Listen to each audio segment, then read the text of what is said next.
Kaya akong i-share karon mao nga ang tao di ay sa dili pa siya mamatay kinahanglan manganda may igsoon. Kaya kitang tao patod sa giingon na sa una speaker nga atong mga adlaw mga tinagalan may igsoon. Ug ato ta sa basahon sa Genesis 3:19 ang gisgutan dito kay sa abog tagikan sa abog puta mo pauli sa Genesis 3:19 na may igsoon. Ug ato puta sa unang Pedro 1:24 ang ato nga kinabuhi sama ra sa balile nga mubulak ug kalit na pod malaya may igsoon. Ug ato puta sa basahon sa Santiago ang atong mga adlaw sama ra sa mga aso. Inalisngaw. Oh, inalisngaw. Nga makita na to karon kalit mahanaw may igsoon. So ingon ana ang kinabuhi sa tao may igsoon. Unang iyon atong yawit ang kinabuhi sa tao mahanaw ug ang tanang mga butang. Tinuod man yun mga igsoon. Bisan sa atong mga experience kitang tanan naka-experience yun nga ang kinabuhi sa tao mahanaw. Pero salamat sa Ginoo sa Juan 11:25 ingon siya ako ang kinabuhi o ang pagkawanhaw. Mutuo ba mo niini? So si Kristo atong kinabuhi may igsoon. Ug adto ta sa Juan 19 siya pod ang pultahan diin mo'y agiana nato may igsoon. Siya ang ato musuluta mo agi o makagawas po ta mo sib-sib mga igsoon. O gato ta sa Roma siya po'y agiana nato sa grasya. Then sa Juan 14:6 siya po nandalan kamatuoran o kinabuhi. Walay si bisan kinsang makaadto sa aman gawas kung pinaagi nato mga igsoon. O pinaagi sa Dios mga igsoon. So salamat gyud kay sa Ginoo nga sa dili pa ta mamatay. Ang tuyo ni sa Dios nga gibuhat ang tao sama sa atong dagway aron sa tuyo kasudlan tag Dios may igsoon. Amen. Matud pa sa Roma 9:23 ug 24 kitang mga tao mga sudlanan sa Dios may igsoon. Mao ni ang dili ta matagbaw sa kalipayan bisan sa lapi o bisan pa ang nakabot nato may igsoon. Dili ta matagbaw kay nganuman gibuhat dayta aron kasudlan sa Dios. Walay pili ang Dios bisan kinsang mutuo siya musulod ug mupuyo nato may igsoon. Mao nang importante kay sa dili pa kita mudangat sa atong itambungan karon nga igsoon kay mamatay makabaton gyud tag kinabuhi sa Dios. Mapuy-an gyud tag Dios ingon nga kinabuhi dinhi sa atong sulod. Kay bisan pag mahanaw ug mamatay ning kinabuhi nga tawhanon, natay kinabuhi nga mulungtad ngadto sa walay katapusan. Bisan pag ani mahanaw ang langit ug ang yuta, apan ang pulong sa Dios magapabilin dinhi kanato kung atong mabatunan ang kinabuhi sa Dios mga igsoon. So mao na ang kamatuoran mga igsoon. Kay mahanaw man ta, mahanaw pudang langit ang yuta. Pero kung natay pulong, mo ang kinabuhi sa Dios, dili gyud mahanaw mga igsoon. Ingon ang Juan 1:1 sa sinugdan mao na ang pulong. Ug ang pulong uban sa Dios, ug Dios ang pulong. So, kinahanglan gyud tag pulong sa kinabuhi mga igsoon. Kay misag mutaliwan ta ining kalibutana. Dili gyud ta mahanaw kung dili gyud ta makawang lang mamatay lang unya walay Dios sa atong kinabuhi. So daigon ang Ginoo may igsoon. Salamat sa Ginoo nga mintras mga buhi pata kinahanglan atong dawaton ang kinabuhi sa Dios. Ingon ang Juan 1:12 sa tanang midawat sa tanang mito may katungod o kagahom nga mahimo dayon tang anak sa Ginoo may igsoon. Nakasiguro ko nga dili man tanan dinhi nahimong magtotoo kundi niya siguro wala pa makadawat sa kinabuhi sa Ginoo karon yung panahon mga igsoon. Kay ini kaduhog nato sa pulong sa Dios. Kinahanglan natong dawaton ang kinabuhi sa Dios aron mahimo tang anak sa Dios. So salamat yu kay sa Ginoo nga.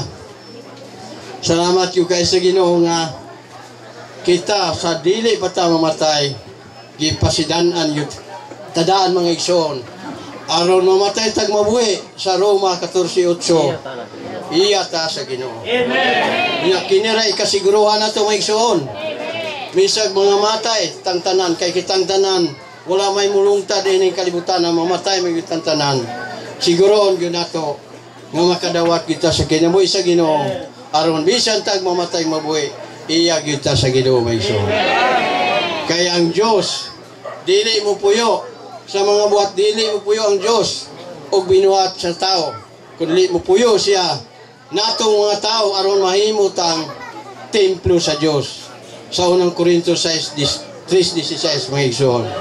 So daygon ang Ginoo nga karong gabi ingon nga kita mga tao kinahanglanon gyud para nato mga igsoon aron sa tuyo bisan tag mamatay mabuhi makasiguro ta sa kaluwasan ug kini mo'y gitinguha sa Ginoo natong tanang mga tao. Kay dili lang ta mamata na tao, mabata, dalaga, matigulang, unya mamatay. Dili na mo'y aim sa Ginoo, kundili kitang mga tao himuon gyud tang mga buhing sudanan may igsoon. Ug kini mao gyud ni plano ug pamatigayon sa Dios may igsoon.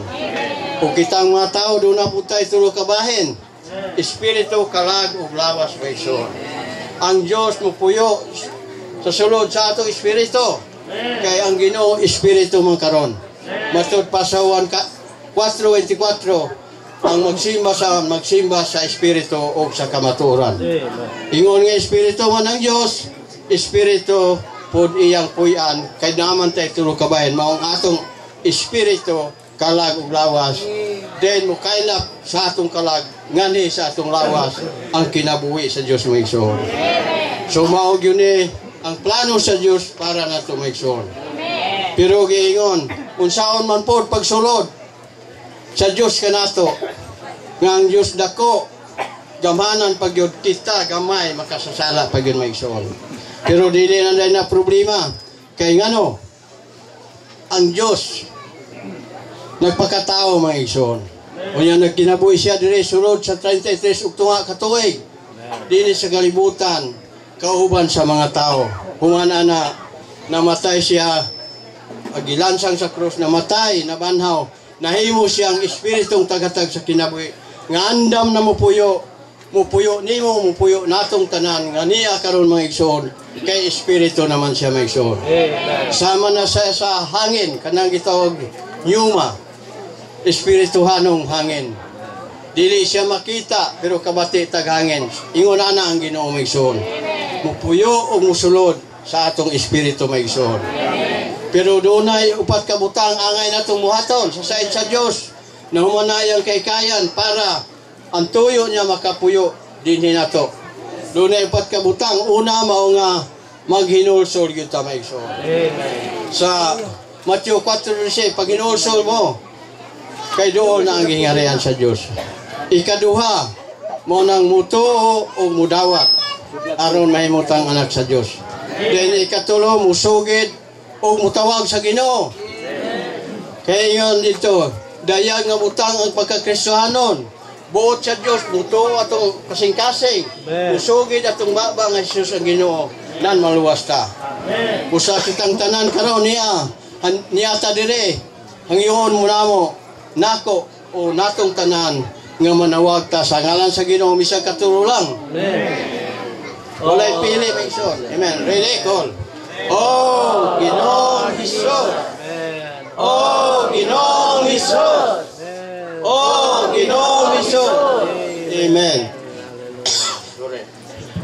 Sa katapusan, mutuo og magpabautismo. Sa ang mutuo og magpabautismo maluwas, apan ang dili mutuo pagawak man sa silot. Ang pagbautismo di ay dili ni pagdala sa reliyon. Di kanta silundadon sa reliyon kundi ang pagbautismo mao ngay balhin ta gikan sa gingaris na ngadto sa gingaris sa Dios aron ta makasulod sa gingarian sa Dios maison. So 135 kay ang pagsulod ay nato sa gingarian mo ang gi-require ang upat ka butang maison. Sa katapusan mao nang mutuutag magbautismo aron maluwas maison. Ang kaluwasan kasara hangtod sa dayon. Pero ang kaluwasan gikan sa atong espiritu pakailapon pa ni sa atong kalag una pagbatik pagbuot din ngani sa atong lawas mga igsoon aron sa tuyo sa pagbalik sa Ginoo maandam na ta malalin mga igsoon kun dihang magkinabuhi ta nga madaugon diha sa Ginoo. Salamat kayo sa Ginoo mga igsoon. Amen.